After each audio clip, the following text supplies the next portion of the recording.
안녕하십니까? 11월 17일 화요일 인도네시아 헤드라인 시작합니다. 첫 번째 소식입니다. 인도네시아 코로나19 확진자가 총 46만 7,113명으로 늘어났으며 이 중 사망만 5,211명, 완치 39만 1,991명으로 집계되어 3.3%의 치사율을 보이고 있습니다. 인도네시아의 코로나19 1일 확진자 수는 4,000명 수준을 유지하다 지난 13일과 14일에는 5,000명대로 급증하였으며 15일에 다시 4,000명대로 하락하였습니다. 주 인도네시아 한국대사관은 영사과에 근무하는 인도네시아 국적의 행정원 한 명의 코로나19 확진 판정으로 18일까지 민원실을 포함한 영사동 건물의 운영을 잠정 중단한다고 밝혔습니다. 또한 해당 행정원과의 밀접 접촉자에 대한 유전자증폭 검사를 진행하고 해당 건물 전체에 대한 긴급 방역을 실시할 것이라고 전했습니다. 민원실이 중단됨에 따라 긴급히 민원 처리가 필요한 사항이나 사건, 사고 등 긴급 상황 발생 시에는 대사관 이메일이나 당직 전화로 처리가 가능하다고 밝혔습니다. 현대건설에 따르면 서부자바주 찌르본 화력발전소 건설 현장에서 코로나19 확진자가 속출했습니다. 현대건설은 인도네시아 현지인 근로자가 확진 판정을 받은 후 전체 근로자에 대해 유전자 증폭 검사를 진행 중이며 현재까지 77명이 확진 판정을 받았고 이 중 한국인 확진자는 16명이라고 밝혔습니다. 한국인 확진자들은 모두 무증상으로 현장에 별도 숙소에 자가격리 중입니다. 다만 음성 판정을 받은 한국인 한 명이 가슴 통증을 느껴 자카르타 병원으로 이동했다고 현대건설 측은 밝혔습니다. 건설 현장에는 한국인 직원 120여 명과 인도네시아인 근로자 5,000여 명이 근무하였고 지금까지 사무실 직원 220명을 전수검사했으나 현장 근로자들도 차례로 검사하고 있어 확진자 수는 더 늘어날 전망입니다. 현대건설 측은 병실이 부족한 상황이라 병실 추가 확보를 위해 의료당국과 협의 중이고 긴급 상황에 대응할 수 있도록 준비하고 있다고 전했습니다. 인도네시아가 코로나19 사태 대응을 위해 호주에서 15억 호주 달러를 빌리는 차관 계약에 서명했습니다. 인도네시아 재무부 장관은 인도네시아는 현재 코로나 사태로 매우 큰 재정 압박을 받고 있고 적자가 커지고 있다며 15억 호주 달러를 빌려준 호주 정부의 진심으로 감사하다고 밝혔습니다. 이어 호주에서 제공한 차관은 코로나19 사태로 타격을 받은 보건 분야와 사회보호계층 등을 지원하는 데 쓰일 것이라고 덧붙였습니다. 앞서 인도네시아 정부는 코로나 사태 대응과 경기 부양을 위해 54조 9천억 원의 재정 투입을 결정하면서 세계은행과 이슬람개발은행 등 외부에서 자금을 수혈한 바 있습니다. 다음 소식입니다. 문재인 대통령은 지난 12일 제21차 한아세안 정상회의에 참석하여 코로나19 극복을 위한 협력 방안을 논의하며 한국이 이제까지 성공적인 방역 경험을 공유했다고 강조하고 앞으로도 적극적으로 아세안 국가들을 돕겠다고 밝혔습니다. 이와 함께 우리 정부가 추진해왔던 신남방정책을 확장한 신남방정책 플러스를 발표했습니다. 신남방정책 플러스는 코로나19 이후 보건의료 협력을 강화하는 방안과 한국의 교육 모델을 공유하고 인적자원 개발을 지원하는 방안, 지속 가능한 무역, 투자 기반을 구축하는 방안 등 7대 전략 방향을 담고 있습니다. 또한 지난 15일 세계 최대 규모의 자유무역협정인 영내포괄적 경제동반자협정에 서명했습니다. 영내포괄적 경제동반자협정은 한국, 호주, 중국, 일본, 아세안 등 15개국이 참여하며 세계 인구의 약 30%인 22억 명의 시장을 포괄하는 26조 2천억 달러 규모의 시장입니다. 청와대 관계자는 이번 협정으로 우리나라 수출 확대와 기업의 해외 진출에 도움을 줄 것으로 기대되고 있으며 아세안과의 교류를 활성화하는 등 일관되게 추진해온 신남방 정책도 더 가속화돼 다양한 결실을 볼 것이라고 설명했습니다. 실질적인 측면에서는 아세안 국가의 관세 철폐 품목이 현행 80%대에서 최대 94%까지로 높아질 예정이며 우리나라의 철강과 섬유, 자동차 부품 등에서 수출 증대가 기대되고 있습니다. 이번에 타결된 협정은 각국 국회에 동의 절차를 거쳐 발효되며 선행 국가가 비준 절차를 마치면 미비 중국을 제외하고 시행에 들어갑니다. 다만 과거 FTA 협상이 타결부터 발효까지 걸린 기간을 감안할 때 최종 시행까지 앞으로 1년에서 2년 정도의 시간이 소요될 전망입니다. 다음 소식입니다. 인도네시아 서부자바 가룻군의 군수가 인도네시아의 독립투쟁에 앞장선 한국인 양칠성의 이름을 도로에 붙이고 기념사업을 하고 싶다고 거듭해서 의지를 밝혔습니다. 가룻 군수는 80세 전후 주민들은 아직도 독립투쟁 당시 독립군의 활약과 그 중에서도 양칠성이 얼마나 대단했는지에 대해 말한다며 본인 역시 독립군의 후손으로서 양칠성 도로를 만들겠다는 의지에 변함이 없다고 강조했습니다. 인도네시아 역사연구단체와 가루꾼은 재작년부터 양칠성 도로 명명과 함께 처형 장소에 표지석을 세우는 방안을 추진하다 올해는 아예 기념공원을 조성하자며 12억 루피아 정도의 예산이 필요하다는 계산을 내놓았습니다.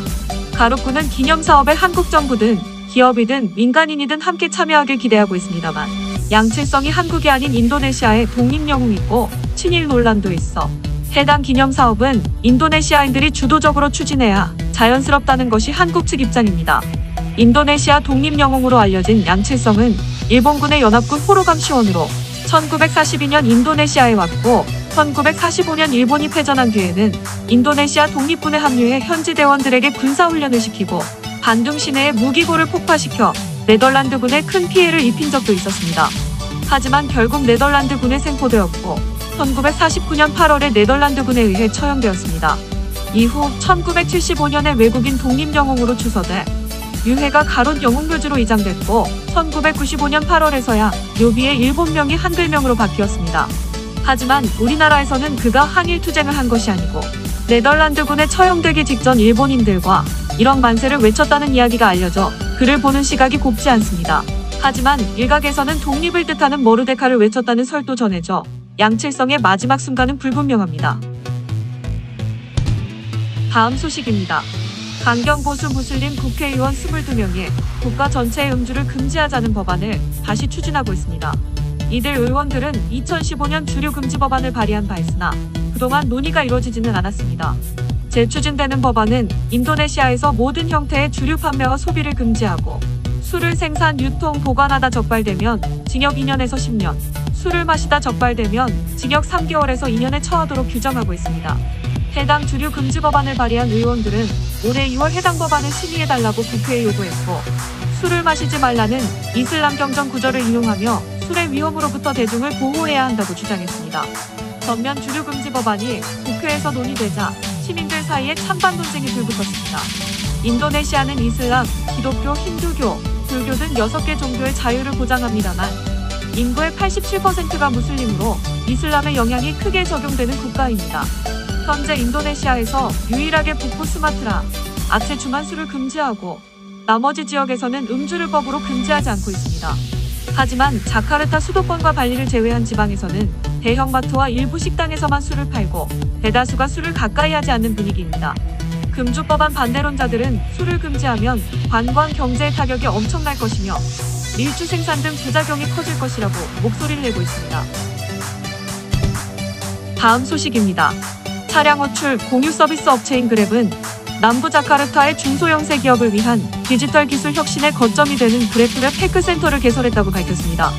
해당 기술센터는 중소형세 기업의 디지털화를 지원하는 소프트웨어 및 기술의 연구개발을 담당하게 되며 앞으로 동남아시아의 다른 국가에도 전개해 나간다는 방침이라고 전했습니다. 또한 해당 기술센터는 인도네시아 최고층 빌딩인 가마타워의 9개 층을 사용하게 되며 그랩이 인도네시아에서 운영하는 시설로는 최대 규모입니다. 그랩 인도네시아의 대표는 인도네시아에서 조업하는 6,400만의 중소형세 기업 중 디지털화가 완료된 기업은 약 16%에 그치고 있다며 중소형세 기업의 사업 효율화로 이어지는 각종 디지털 기술을 시험하는 거점을 설치하는데 인도네시아가 가장 적합하다고 판단했다고 말했습니다. 그랩은 지난해 발표한 디지털 경제의 에코시스템 구축을 위한 새로운 사회 이니셔티브 그랩4 굿을 통해 2025년까지 동남아시아 전역에 노점상을 비롯해 500만의 영세 사업자를 대상으로 디지털화를 추진한다고 밝혔습니다. 다음 소식입니다. 중부 자바의 한 은행에서 절도범들이 현금 인출기를 통째로 들고 달아나는 사건이 벌어졌습니다. 지난 9일 새벽 2시 30분경 모자를 쓴 한 사람이 먼저 들어와 현금 인출기를 확인한 후 이내 3명의 가담자가 들어와 현금 인출기를 통째로 뜯어갔습니다. 이들은 즉시 붉은색 미니버스 차량에 현금 인출기를 싣고 달아났습니다. 현금 인출기를 통째로 뜯어 훔쳐가는데 5분도 걸리지 않았습니다. 경찰은 현금 인출기가 단단하게 고정되어 있는 형태가 아니고 간단하게 바닥에만 고정이 된 형태라 쉽게 훔쳐갈 수 있었다고 설명했습니다.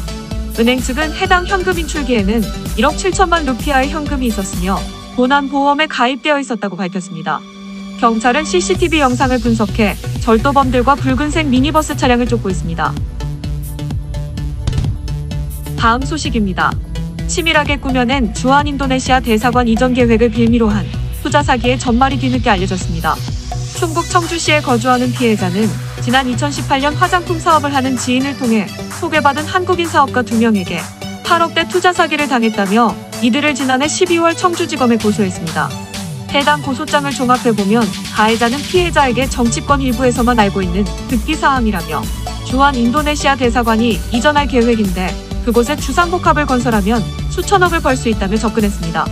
피해자는 의심도 해봤지만 이들과 실제로 인도네시아 정부 고위 관계자나 현직 국회의원 개인 비서 등과 식사를 함께하기도 해 믿을 수밖에 없었다며 대통령을 만나게 해주겠다고 대통령궁까지 가봤지만 안전상 이유로 만날 수 없어 발길을 돌리기도 했다고 설명했습니다.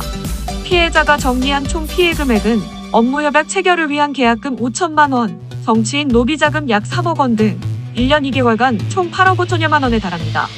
이렇듯 치밀하게 진행된 대사관 이전 부지 투자 사기는 피해자가 지난해 10월 고민 끝에 면담차 찾은 주한 인도네시아 대사에게 직접 그런 계획은 없다는 말을 들은 뒤에야 탄로났습니다. 또한 뒤늦게 가해자가 지난 2011년 같은 수법으로 사기 행각을 벌여 구속된 전력이 있다는 사실도 알게 됐습니다. 피해자는 고소한 지 1년이 다 돼가지만 피고소인들이 자카르타 현지에 있다는 이유로 조사조차 제대로 이루어지지 않고 있다며 인도네시아 측에도 문제 제기를 해봤지만 도저히 해결할 방법이 떠오르지 않는다고 답답해했습니다. 이어 경찰에 따로 조사를 의뢰하기도 했지만 진전이 없는 상황이라고 전했습니다. 시청해주셔서 감사합니다. 다음 시간에 뵙겠습니다.